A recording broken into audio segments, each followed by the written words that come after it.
N-am făcut-o, dar am făcut câteva de viteze. Fă, că mie mi-a sărit. Eu anul trecut l-am apucat să fac asta. Acum, la un moment dat, e și Nu, costul complet. Așa, bun.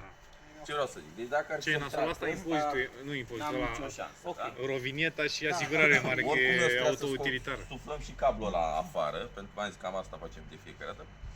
Dar în primă instanță să vedem aici și pe urmă mergem și la ăsta mai mare.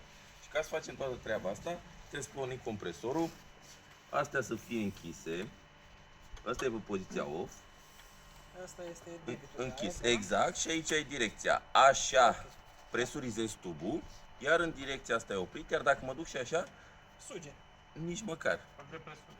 Cum să zic, îl purgez, dau drumul la aer în mașină, o să fac o repede și gata.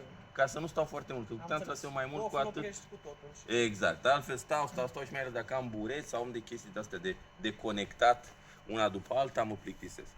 Vă spuneam că astea sunt ghidajele, ghearele alea bune. Acum, asta e cea mai bună dintre variantele disponibile, pentru că am gulerul ăsta și de asta e prins astea două urechi, da? Deci chiar dacă pleacă doar furtunul. Pentru că în ceea ce se întâmplă, strâng bine și obosește furtunul, da? Și la un moment dat degeaba îi strângi. Dacă îl strângi prea tare, oricum îl taie. Da. Și când a plecat, ăsta e problema, neapărat furtunul.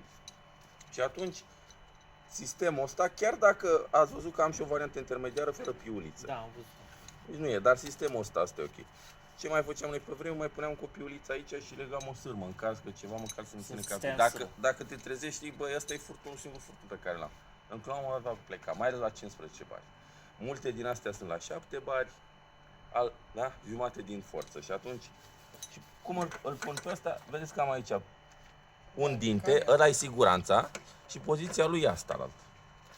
Și acum, ele întotdeauna au un mic luft aici, e normal, pentru că dacă vă uitați, se centrează cumva singur când intră. Îmi dăm presiune? Exact, dintorul ăla, da? Și acum, ia să dau asta un pic. Tot ce trebuie să fac e să strâng de piuliță. Ca la chiuvetă, da. Exact. Umbla trecent.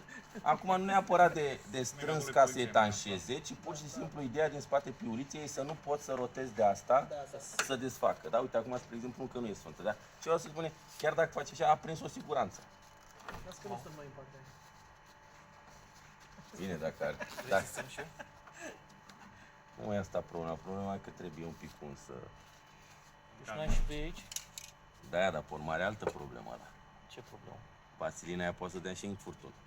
A, și să Da? viseze... Ideea din spate e să nu pot să o dau. Nu mai pot, da? Pentru că în rest aerul meu umflă. Pot să strâng și mai tare.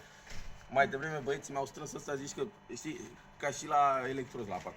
Dacă strângi ăsta tare, Să rămână. și suflatul merge mai bine, știi? Nu e chiar așa, da? Ba dimpotrivă, aici poți să le zici. Da?